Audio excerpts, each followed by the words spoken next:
Alhamdulillah, alhamdulillahirabbil alamin. Nahmaduhu wa nasta'inuhu wa nastaghfiruh wa natubu ilaihi wa nastahdiih. Wa na'udzu billahi min syururi anfusina wa sayyiati a'malina.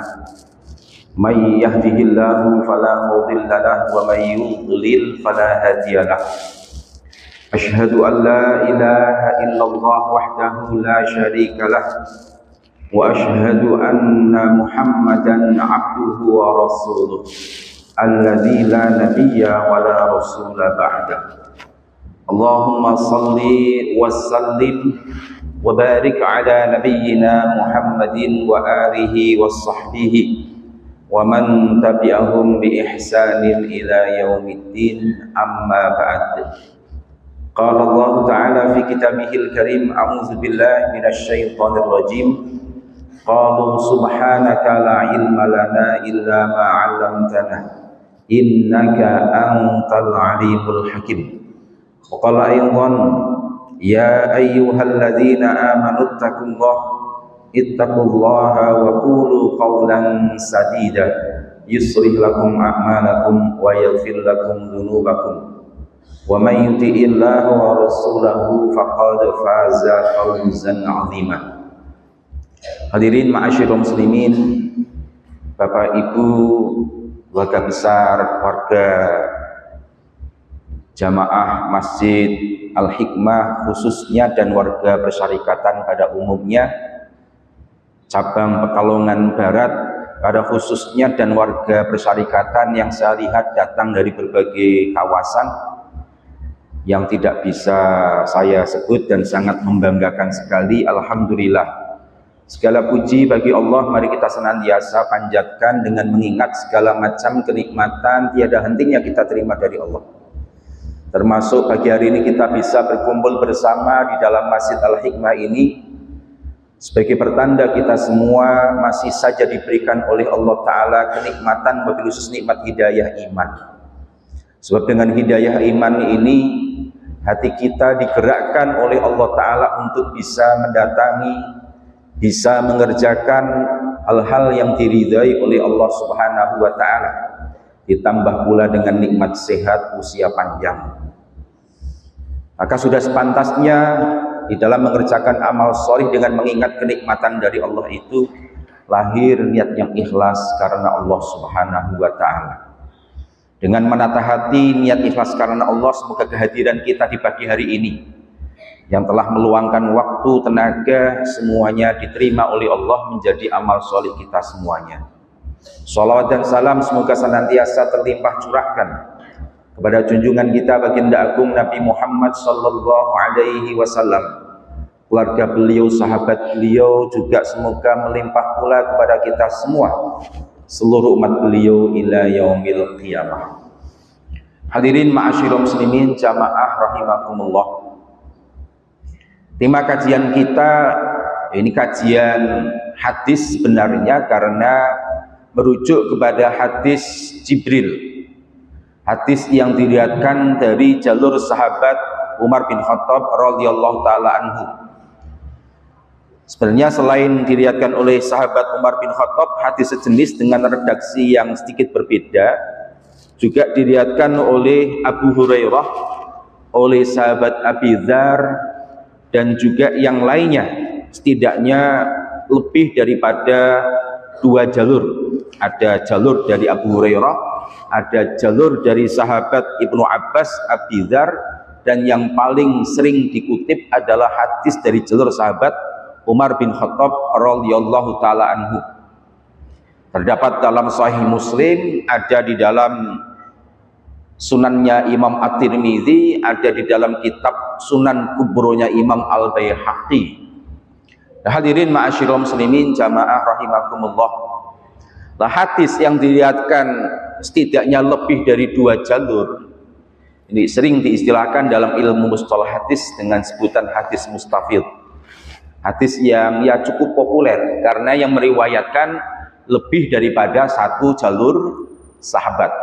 Kalau hanya 1 saja yang meriwayatkan 1 orang sahabat yang mendengar Nabi bersabda atau melihat Nabi berbuat, kemudian diriwayatkan disebut dengan hadis ahad. Kalau hadis itu yang mentransmisikan, yang meriwayatkan itu sahabat jumlahnya banyak dalam skala besar, seperti di saat Nabi menyampaikan khutbah, sehingga pendengar khutbah kan jamaah sahabat yang jumlahnya banyak, yang kemudian ditransmisikan, diriwayatkan kepada generasi selanjutnya, tabiin yang jumlahnya banyak, itu hadis mutawatir. Kalau hadis mutawatir sudah barang tentu validitasnya tidak diragukan. Kalau hadis mutawatir berarti memberikan faidah qat'iyut tsubut, validitasnya pasti sahih. Sementara yang perlu diverifikasi apakah sahih atau tidak, ini hadis yang jalur periwayatannya ahad tadi, personal, ataupun lebih daripada satu namun tidak sampai pada derajat mutawatir, yang sering diistilahkan dengan hadis mustafid tadi, pakai udhot nih, mustafid. Hadirin ma'asyiral muslimin jamaah rahimakumullah. Baik, kita merujuk pada hadis yang diriwayatkan oleh sahabat Umar bin Khattab radhiyallahu ta'ala anhu. Ini juga terdapat dalam kitab Hadis Arba'in Imam An-Nawawi, urutan hadis yang kedua. Diceritakan oleh sahabat Umar, bainama nahnu julusun inda Rasulillah sallallahu alaihi wasallam ittala alaina rajulun syadidu bayadhis siyabi syadidu sawati sya'ri la yura alaihi atharus safar wala ya'rifuhu minna ahad. Kata sahabat Umar, satu ketika kita sedang duduk-duduk bersama Rasul Sallallahu Alaihi Wasallam. Tiba-tiba muncul sosok laki-laki. Warna bajunya sangat putih sekali, warna rambutnya hitam kelam. Pada diri laki-laki tersebut tidak ada bekas sama sekali habis melakukan perjalanan. Rambutnya klimis, tidak awut-awutan, bajunya putih, tidak ada satupun debu yang menempel. Anehnya, kata sahabat Umar, wala ya'rifuhu minna ahad, tidak ada satupun di antara kita yang kenal siapa sosok laki-laki tersebut. Ini diawali dengan penuh tanda tanya, rasa heran oleh para sahabat. Mestinya kalau orang baru datang dari luar Madinah, melewati padang pasir, terkena oleh angin, terkena oleh debu, itu rambutnya awut-awutan, bajunya kumal penuh dengan debu. Nah, ini aneh. Dilanjut dalam redaksi hadis itu, tiba-tiba orang tersebut hatta jalasa ilan Nabi sallallahu alaihi wasallam, duduk mendekat di hadapan Nabi sallallahu alaihi wasallam, fa asnada rukbatayhi ila rukbatayhi, bahkan menempel kedua lututnya di hadapan kedua lutut baginda Rasul sallallahu alaihi wasallam. Ditambah keanehan demi keanehan berikutnya, wa wadha'a yadayhi ala rukbatayhi ala fakhidayhi, meletakkan kedua tangannya pada kedua paha Rasul sallallahu alaihi wasallam, seperti sosok yang tidak asing bagi baginda Rasul sallallahu alaihi wasallam. Lah dalam redaksinya riwayat sahabat Umar ini tidak diceritakan kalau sosok laki-laki tersebut memberikan salam. Namun dalam versi riwayat yang lain diceritakan laki-laki tersebut sebelum duduk mendekat kepada Nabi, salam terlebih dahulu dan izin, "A'adnu ya Rasulullah, bolehkah aku mendekat wahai Rasul?" "Udnu," mendekatlah. Sampai kemudian bertanya lagi, "A'adnu ya Rasulullah, bolehkah aku lebih mendekat lagi wahai Rasul?" "Udnu," ya mendekatlah. Sampai kemudian berhadap-hadapan dan dekat, menempel kedua lututnya dengan lutut baginda Rasul sallallahu alaihi wasallam. Belum berhenti keanehan di situ. Narasi bahasa yang digunakan pun seperti bahasa orang yang sudah dikenal. Ya Muhammad, memanggil Nabi langsung dengan nama Nabi, coro Jawa ini jangkar. Wahai Muhammad, akhbirni anil Islam, beritahu coba kepadaku tentang apa sih Islam itu. Ini aneh, orang memanggil Nabi, lumrahnya sahabat tidak langsung dengan menyebut nama Nabi, pasti sebagai bentuk penghormatan dan mengikuti petunjuk Al-Quran, bahasanya kita untuk menyebut Nabi tidak boleh jangkar langsung menyebut nama beliau. La taj'alu du'aan Nabi kadu'ai ba'dikum ba'dah. Jangan kalian jadikan panggilan kamu kepada Nabi seperti panggilan kepada sesama yang lain. Lumrah sahabat ketika mau menyebut Nabi ya Nabi Allah atau ya Rasul, ya Rasulullah. Namun orang ini langsung jangkar menyebut nama Nabi.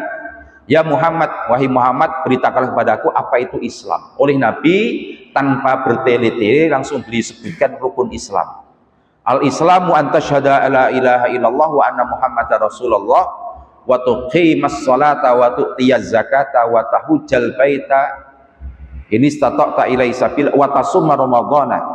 Islam itu engkau satu bersyahadat, dua mendirikan sholat, tiga oleh Nabi disebutkan membayar zakat, yang keempat puasa Ramadan, yang kelima haji ke Baitullah jika engkau mampu menempuhnya. Hadirin rahimakumullah, keanehan berikutnya muncul ketika setelah dijawab orang yang bertanya justru membenarkan, sodakta, engkau benar. Nah, tentu sahabat merasa kaget. Nabi ditanya setelah dijawab kok dibenarkan. Ibarat seperti seorang guru yang menguji muridnya, bukan pingin tahu tapi ngetes. Sebab setelah dijawab justru membenarkan. Hadirin rahimakumullah, ada 4 pertanyaan. Nanti salah satunya bagian dari 4 pertanyaan itu menjadi inti kajian kita. Pertanyaan kedua tentang apa itu iman, yang dijawab oleh Nabi berisi 6 rukun iman. Dan pertanyaan ketiga, fa'akhbirni anil ihsan, beritakan padaku wahai Nabi tentang apa itu ihsan. Oleh Nabi beliau jawab, al ihsanu an ta'budallaha ka'annaka tarahu fa illam takun tarahu fa innahu yaraka. Yang namanya ihsan itu engkau menyembah beribadah kepada Allah seakan-akan engkau sedang melihat Allah. Sekalipun kamu tidak bisa melihat Allah, fa illam takun tarahu fa innahu yaraka, sungguhnya Allah Ta'ala itulah yang bisa melihat engkau. Ini nanti akan kita kaji. Pertanyaan keempat di luar pembahasan kita ketika sosok laki-laki tadi bertanya tentang kapan hari kiamat. Mata sa'ah, kapan kiamat wahai Muhammad sallallahu alaihi wasallam. Nabi sallallahu alaihi wasallam secara diplomatis menjawab, mal mas'ulu anha bi'a'lama minas sa'il. Sing ditakoni karo sing takok padha-padha ora ngerti. Nabi pun tahu siapa sosok yang bertanya sehingga beliau tegas tetes jawab, sing ditakoki karo sing takok padha-padha ora ngerti. Nah hadirin ma'asyiral muslimin rahimakumullah, nanti masih dikejar fa akhbirni an asyratiha. Kalau begitu coba beritahu apa tanda-tandanya. Nabi sallallahu alaihi wasallam saat itu menjawab 2 tanda. Satu, engkau akan melihat fenomena orang yang bertelanjang kaki, bertelanjang badan, tidak punya apa-apa, yatatawaluna fil bunyan, berlomba-lomba membangun gedung pencakar langit.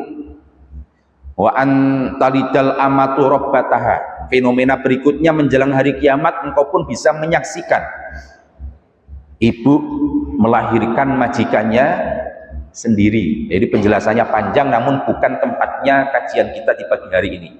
Hadirin rahimakumullah, karena Nabi tahu sahabat itu penasaran, kok aneh temen, banyak keanehan yang muncul. Di akhir hadis itu diceritakan oleh sahabat Umar ketika orang itu berlalu pergi, falabistu malian, sahabat Umar diam sejenak, sahabat yang lain pun diam, tidak berani bertanya. Dan Nabi tahu karena sahabat penasaran, Nabi ceritakan bahwasanya yang barusan datang, ya Umar atadri manis sa'il, Umar tahukah kamu siapa yang barusan bertanya? Jawab sahabat Umar dengan penuh rendah hati, Allahu wa rasuluhu a'lam, tentu Allah dan Rasulnya yang lebih tahu. Jawab Nabi, hadza Jibrilu atakum yu'allimukum dinakum. Tuh barusan yang datang itu adalah malaikat Jibril dalam sosok wujud manusia, sengaja datang di hadapan kalian bertanya banyak hal untuk mengajarkan tentang urusan agama kalian. Hadirin ma'asyiral muslimin rahimakumullah, Dalam beberapa syarah kitab hadis Arba'in An-Nawawi, hadis yang kedua ini diberikan subjudul Maratibud Diyanah, tingkatan beragama.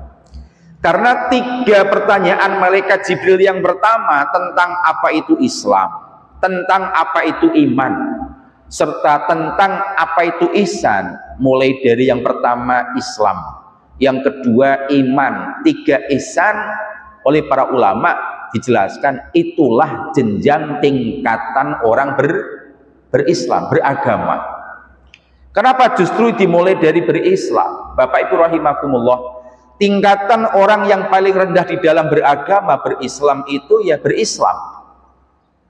Nanti naik jenjang berikutnya yang lebih tinggi kedua, beriman. Puncak orang beragama itu sampai pada tingkatan ihsan. Apa perbedaan antara ketiga hal itu? Bapak Ibu rahimakumullah, kalau sekedar hanya berislam itu hanya tataran aspek lahiriah saja, ketaatan, kepatuhan pada aspek lahiriah saja. Misal orang masuk Islam, mengerjakan sholat, puasa, zakat, namun tidak sampai pada relung hati sanubari dikerjakan dengan penuh kesadaran. Sing penting ketok ngelakoni sholat. Nah, itu orang beragama semacam itu masih dalam tataran yang paling rendah, hanya sebatas berislam. Orang yang masuk ke dalam agama Islam zaman dulu, kalau zaman dulu hanya sekedar karena rok-rok asem melu angin. Karena setelah peristiwa Fathu Mekah, kota Mekah ditaklukkan oleh umat Islam, dalam surah An-Nasr, idza jaa nasrullahi wal fath, kan banyak manusia atau orang-orang Arab berbondong-bondong masuk ke dalam agama Islam. Banyak saat itu orang yang masuk ke dalam agama Islam hanya karena faktor ikut-ikutan. Laku nih orang mlebu Islam dhewe siji dhewe yang ora ana koncone, maka masuk Islam karena ikut-ikutan. Itu orang yang hanya sekedar berislam saja karena Islamnya tanpa didasari keimanan. Kalau fenomena zaman sekarang, misal mlebu Islam krono katut bojone, aku nek orang mlebu Islam ora bisa nikahi demenanku ra, pak mlebu Islam disyaratke nek pak nikahi kudune disyaratke kudu Islam dhisik, akhirnya dengan terpaksa masuk agama Islam. Salate mbuh dikerjake napa mboten, umpamane dikerjake ya asal ketok nglakoni. Lah itu hanya sebatas berislam, tataran yang paling rendah di dalam beragama. Lah hadirin ma'asyiral muslimin jamaah rahimakumullah. Dalam Al-Qur'an Allah Ta'ala singgung perilaku cara beragama semacam itu, yakni diawali peristiwa ketika orang-orang Arab Badui sowan menghadap baginda Rasul sallallahu alaihi wasallam seraya mengatakan, kami telah beriman wahai Rasul. Allah Ta'ala sanggah pernyataan itu dalam surah Al-Hujurat ayat yang ke-14. Qalatil a'rabu amanna, wong-wong Arab Badui sing mlebune Islam ki mergo katut-katutan ngaku-ngaku di hadapan Nabi kami telah beriman. Oleh Allah Ta'ala Allah bantah, kul lam tu'minu, jawab wahai Nabi, lam tu'minu, kalian belumlah beriman, walakin qulu aslamna, akan tetapi jawablah, katakanlah kami telah berislam. Sebab nopo? Walamma yadkhulul imanu fi qulubikum, karena iman itu belum masuk ke dalam hati kalian. Ini dalam ayat ini Bapak Ibu rahimakumullah dibedakan antara Islam dan iman. Orang kadang sebatas hanya berislam saja, belum sampai pada tingkatan beriman seperti contoh orang-orang Arab Badui tersebut. Hadirin ma'asyiral muslimin jamaah rahimakumullah. Berbeda ketika sudah naik pada jenjang tahapan berikutnya, tingkat yang kedua, beriman. Orang ketika berislam dan mempraktekkan ajaran agama Islam bukan karena sekedar ikut-ikutan saja, tidak sekedar pada aspek lahiriah badan saja. Orang berislam diawali ketika masuk Islam betul-betul didasari karena iman. Saya yakin betul bahwasanya Tuhan yang benar hanyalah Allah, yang berhak disembah tidak ada yang lainnya, bukan krono katut bojo, bukan krono pingin mendapatkan jabatan. Maka orang diawali masuk Islam karena kesadaran iman. Demikian pula ketika sholat, krono menyadari sholat itu merupakan kewajiban seorang muslim, dia kerjakan sholat dengan ikhlas karena Allah sebagai bukti keimanan. Itu sudah sampai pada tataran mukmin. Sehingga kalau mukmin itu sudah pasti muslim. Kalau muslim belum tentu mukmin. Meskipun kadang jika disebut muslim saja, sudah menyatu Islam itu dengan iman, sebab syaratnya mlebu Islam ki kudu syahadat. Namun kalau berbicara tentang tingkatan beragama, muslim itu berbeda dengan mukmin. Paham nggih? Ya kira-kira kados mekaten lah. Ya contohnya kalau dalam praktek nyata kehidupan sehari-hari, cara gambangi wong kok nek salatnya asal-asalan agar sekedar dipandang telah mengerjakan salat, masa bodoh salatnya sah atau tidak, ikhlas atau tidak, itu berarti salatnya orang masih dalam tahapan muslim. Kalau salatnya orang dikerjakan dengan penuh kesadaran karena sadar dia sebagai seorang mukmin, sehingga sholatnya kok ikhlas karena Allah niatnya, berarti orang itu sudah naik dalam tataran beragama tingkatan orang yang beriman, mukmin. Nah, nanti Imam Ibnul Qayyim Al-Jauziyah, murid daripada Imam Ibnu Taimiyah, beliau membagi tingkatan orang yang sholat khusyuk itu sampai pada 5 jenjang. Ya, mengacu kepada jenjang tingkatan orang beragama ini. Ada yang sholatnya asal-asalan, lah ini meskipun sholat isi dosa. Bab kalau dibiji sholatnya asal-asalan katik wudune wis ora sah. Sholatnya juga tidak sah, sebab hanya sekedar asal dilihat orang lain sudah mengerjakan sholat dan seterusnya. Ini dikaji yo. Di intinipun tingkatan orang beragama yang paling rendah itu berislam, jenjang naik berikutnya tingkatan orang yang beriman. Yang ketiga, hadirin ma'asyiral muslimin jamaah rahimakumullah, orang yang sampai tingkatan ihsan di dalam beragama. Apa penjelasan ihsan di dalam beragama itu? Merujuk kepada hadis Nabi tadi, Nabi sabdakan orang yang sampai pada tingkatan ihsan itu anta butallaha ka'annaka tarahu, itu orang yang di saat beribadah diliputi kesadaran bahwasanya diri orang tersebut, kita sedang berada di hadapan Allah, seakan-akan kita itu melihat Allah di hadapan kita. Ka'annaka tarahu, seperti halnya dalam keadaan kita sedang melihat Allah. Ini yang disebut dengan musyahadah. Koyok-koyok tasik adu arep langsung sowan wonten ngersanipun Allah Subhanahu wa taala.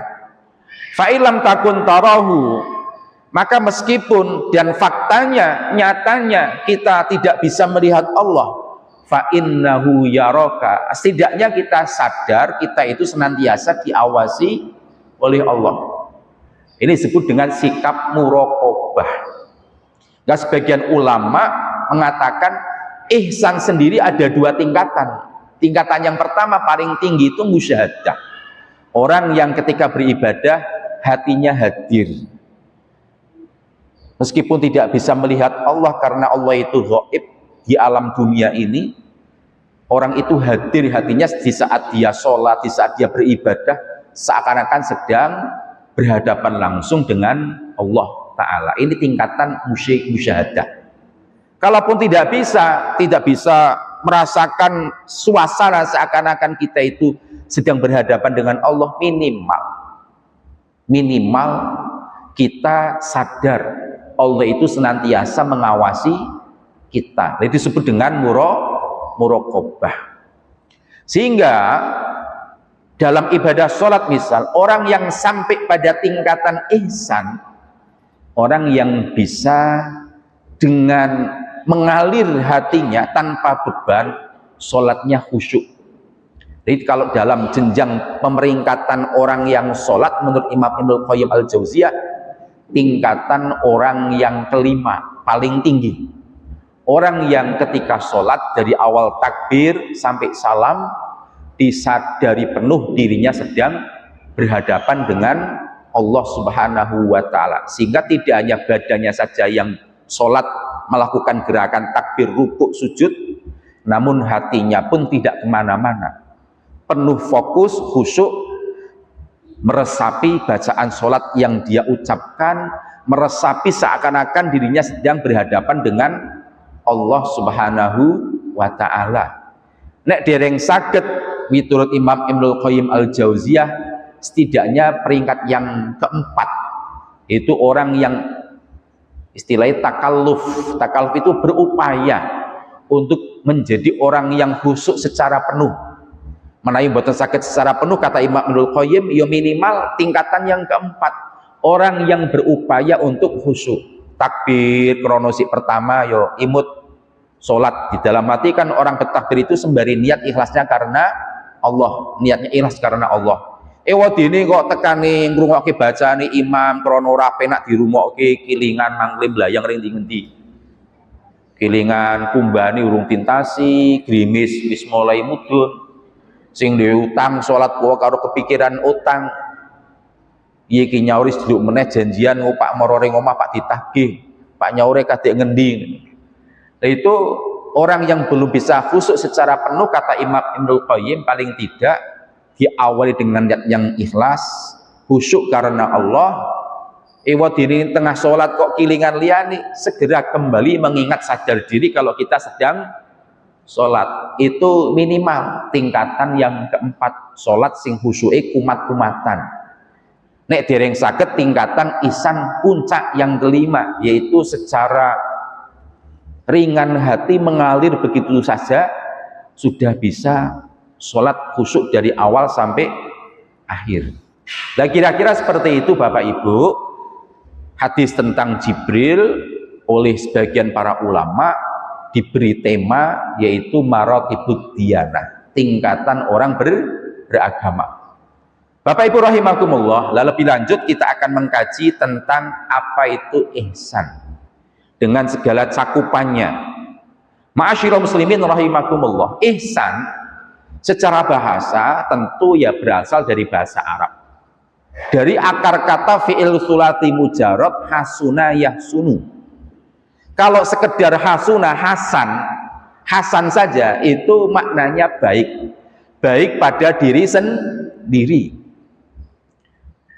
Wong kok apik temen perilakunya, orang itu berarti orang Arab menyebutnya hasan. Hasanun fi'luhu, baik perilakunya. Wong kok apik pengendikane, ucapane kok apik, sopan santun, ora tau nglarani wong liya, berarti orang itu baik ucapannya, al hasan fi qaulihi. Tapi kalau sudah ihsan, dirinya baik, juga nyebar kebaikan kepada orang lain. Ini kajian kebahasaan, ini fi'il sulati, fi'il 3 huruf, hasuna ketambahan hamzah di depannya, ahsana yuhsinu, menyampaikan kebaikan kepada orang lain atau berbuat baik kepada orang lain. Bukan hanya baik pada diri sendiri, apik ning nggon awake dhewe tok, tapi juga ngapiki kepada orang lain. Itu ihsan. Hadirin ma'asyiral muslimin rahimakumullah. Maka banyak dalam ayat Al-Quran kita diperintahkan untuk berbuat baik yang disebut dengan ihsan tadi. Sebenarnya ketika ayat Al-Quran merintahkan kita untuk ihsan kepada orang tua, wa qadha rabbuka alla ta'budu illa iyyah wa bil walidaini ihsana.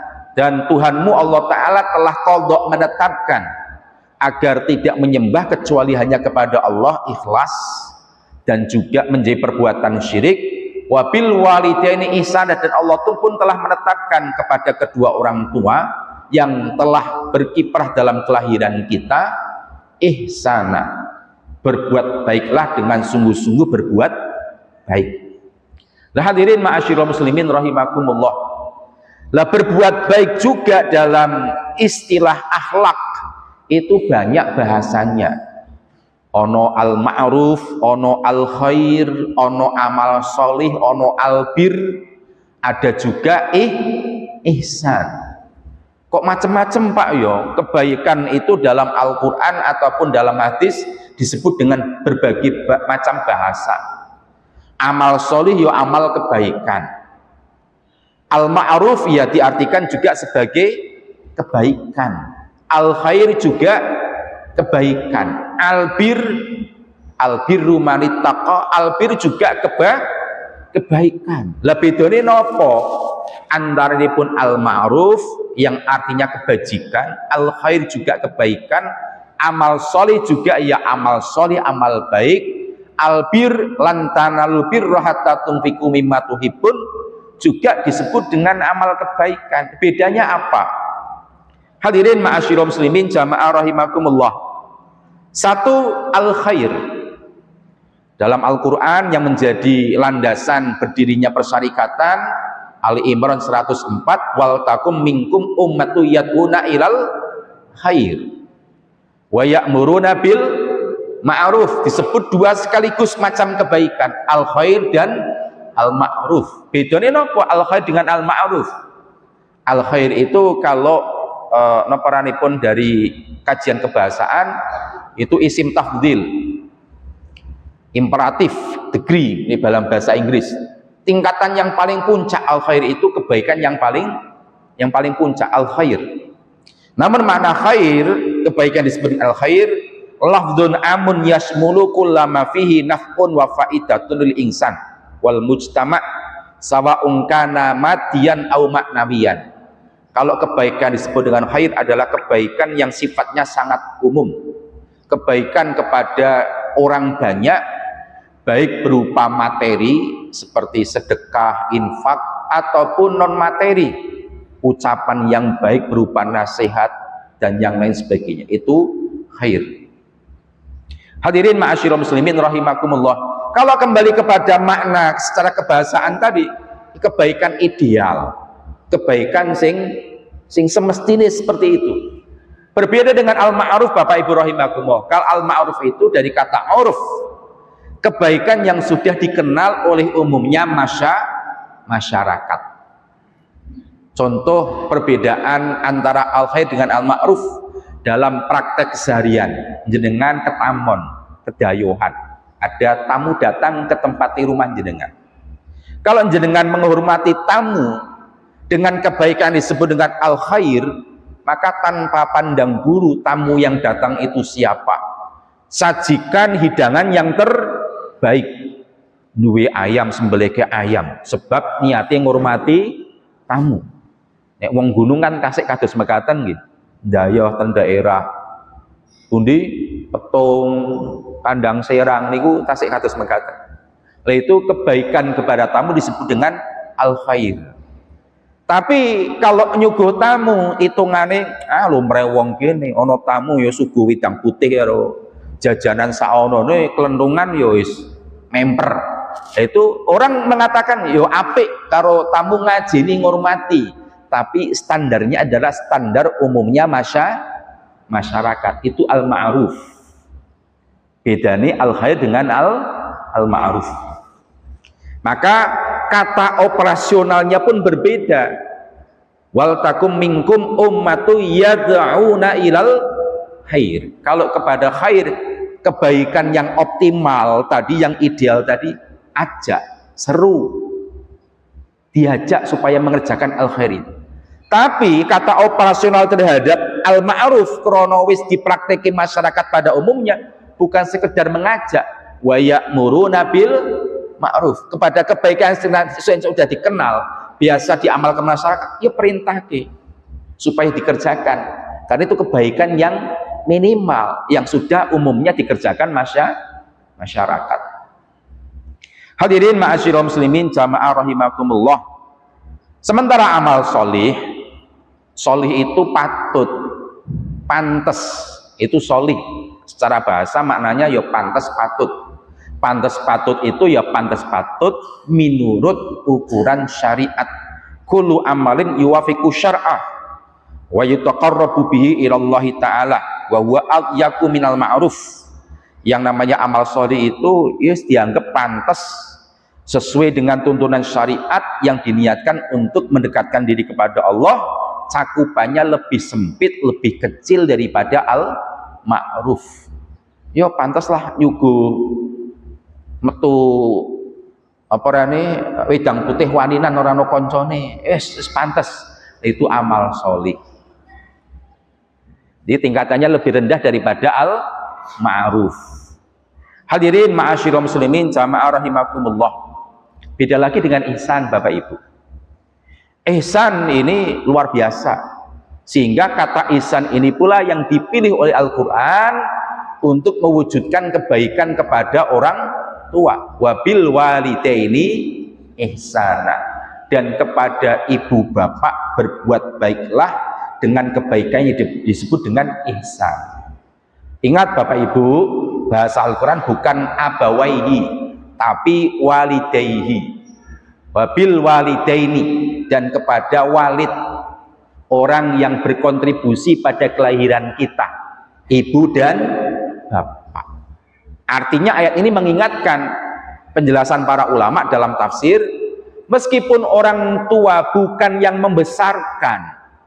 Ono peristiwa banyak kan yang terjadi krono ngrasa ora sanggup gedhekke bayine titipke ning panti asuhan, utawa bahkannya lebih kejam lagi ditelantarkan isi tembe ngower lebokke ning kerdus selehke ning nggon ngarep lawangane wong sing dianggap sugih bisa ngopeni.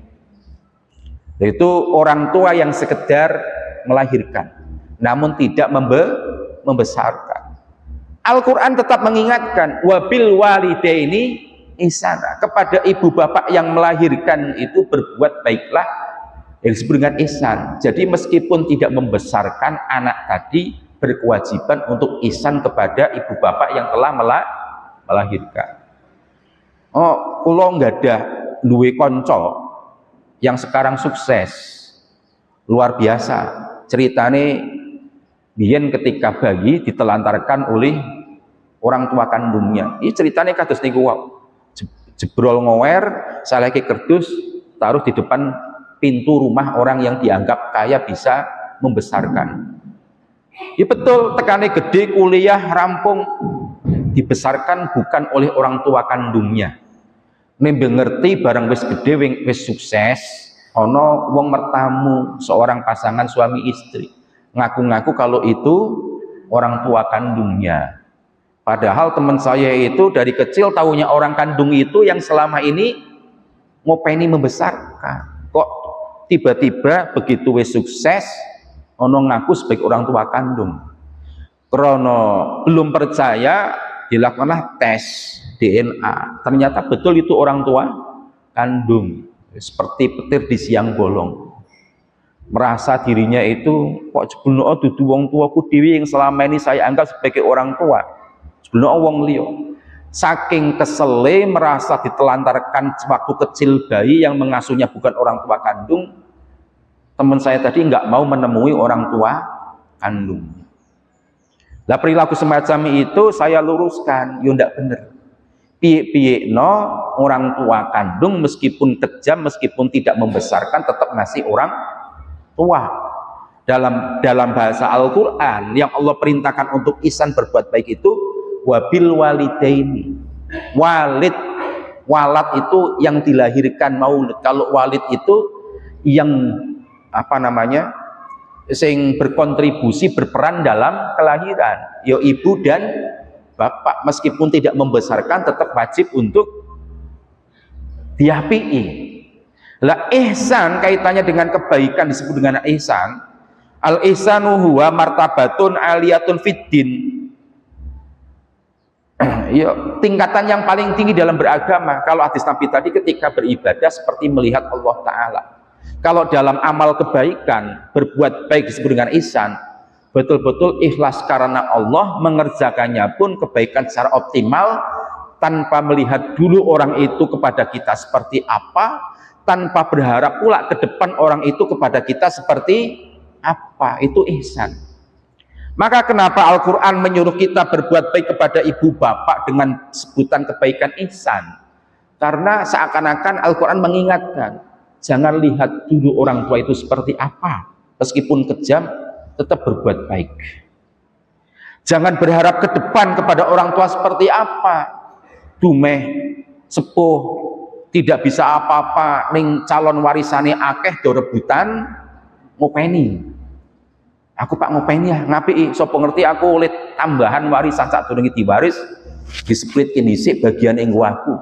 Itu kalau anak motivasi ngapi wong tuwa no pamrih ben oleh warisan luwih akeh timbang sedulur liyane, belum disebut dengan ihsan. Meskipun wong nyawang apik oke karo wong tuane kok ngajeni ngopeni temenanan, jebule njero atine ngarep-ngarep oleh warisan sing luwih akeh. Itu ihsan.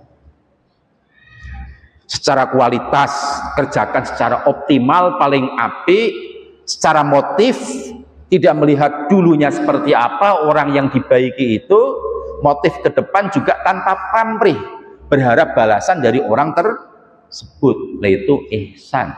Konteksnya kebaikan atau berbuat baik yang disebut dengan ihsan.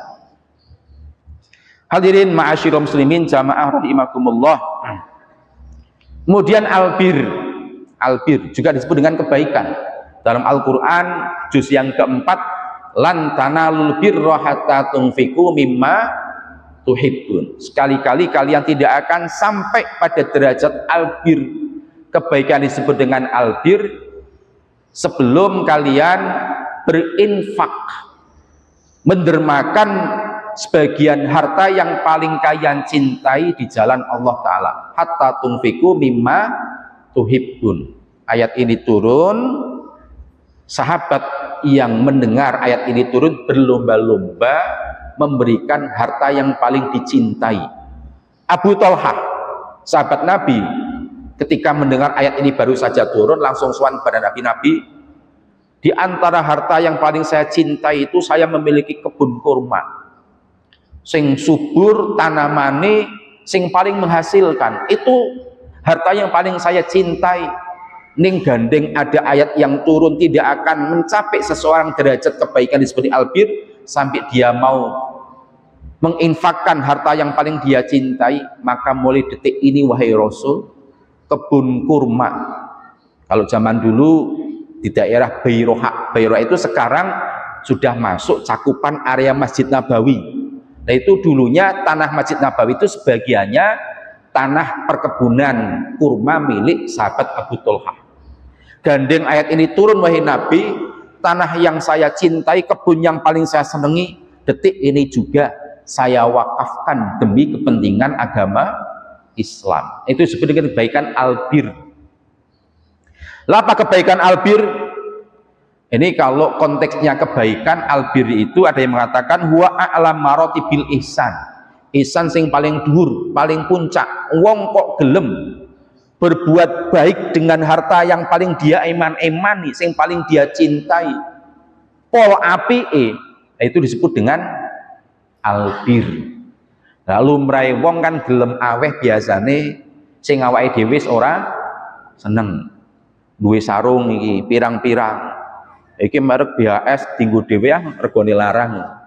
Sing diwekehke karo wong liya iki bae iki. Sing mempere regane paling 80.000 90.000. Nah sing diwenehke sing dienene mboten seneng. Tapi sing pak diwekehke ibu-ibu ya didelok. Ah iki sik mending apik iki maneman tinggu dhewe sik bisa. Iki bae iki lungsurke wekehke wong liya. Ini lumrahe wong diberikan kepada orang lain itu apa yang dirinya sudah tidak sukai. Nah itu belum sampai pada derajat albir. Hadirin ma'asyiral muslimin jamaah rahimakumullah.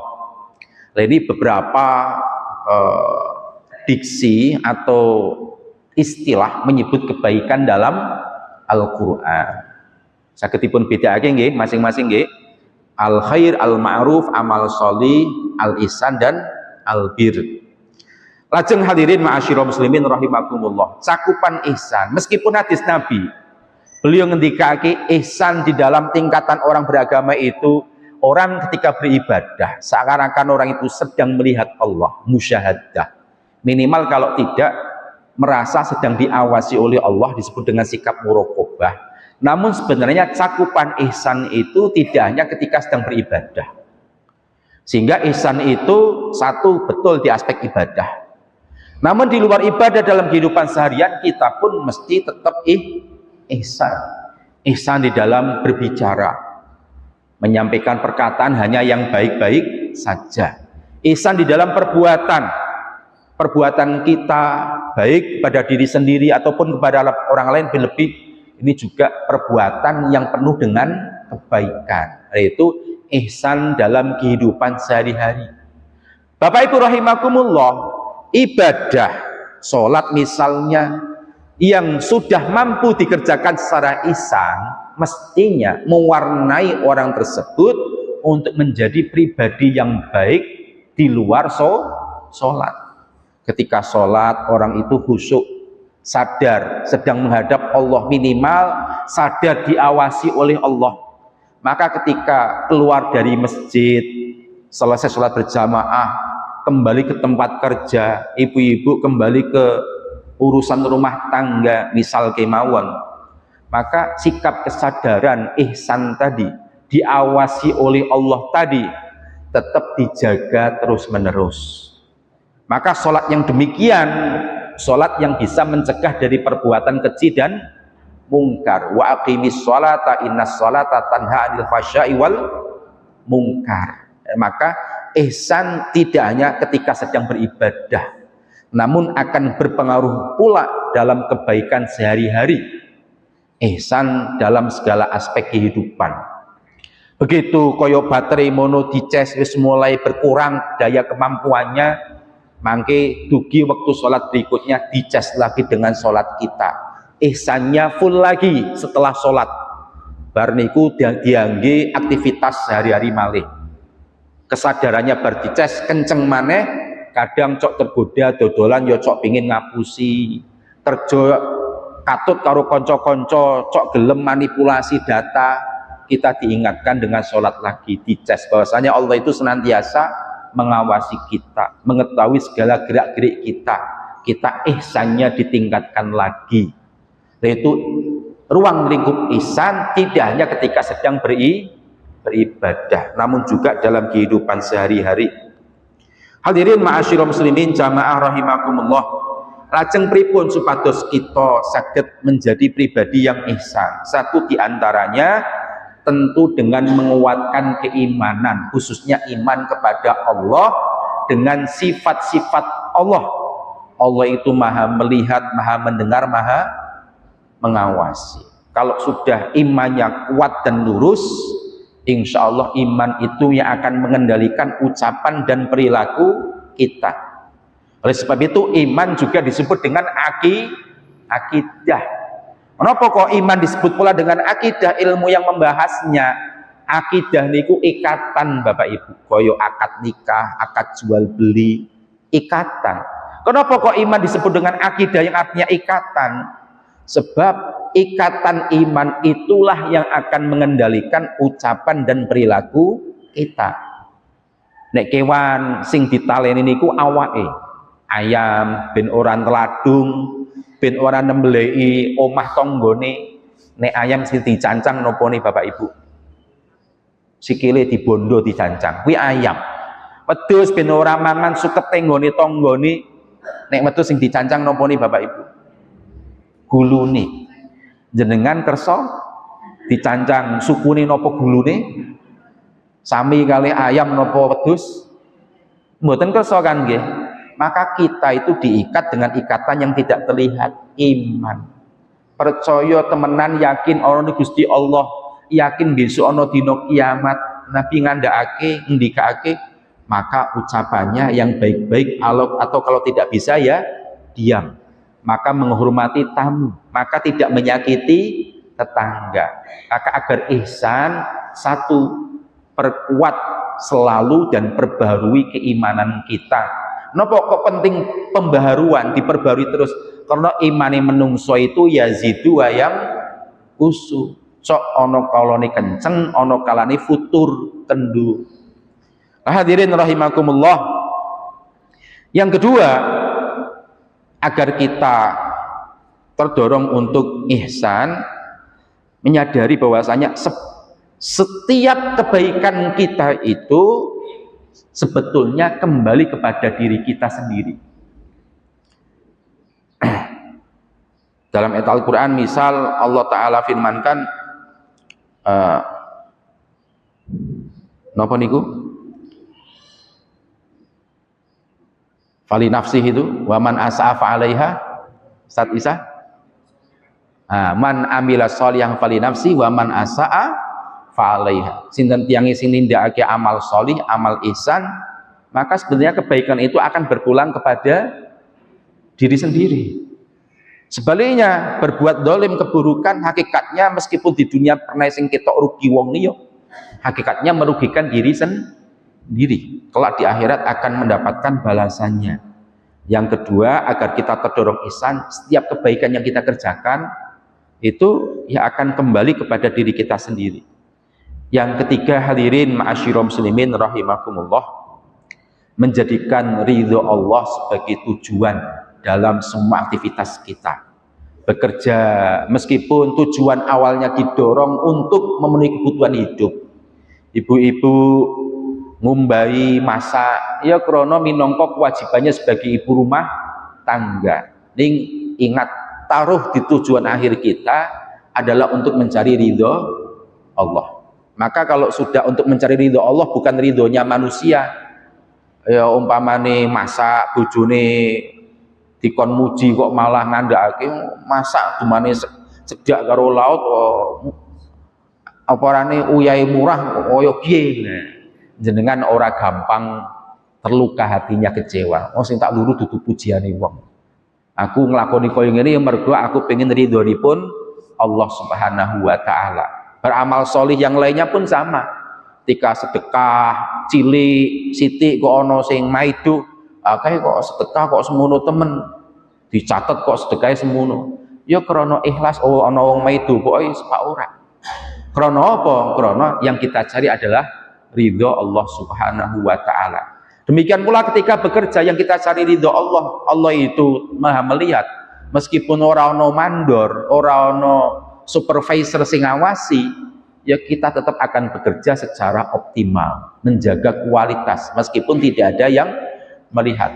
Maka tuntunan Al-Qur'an wa qul i'malu fasayarallahu amalakum wa rasuluhu wal mu'minun. Beramallah, berkaryalah, beramal solihlah, berbuatlah yang baik-baik.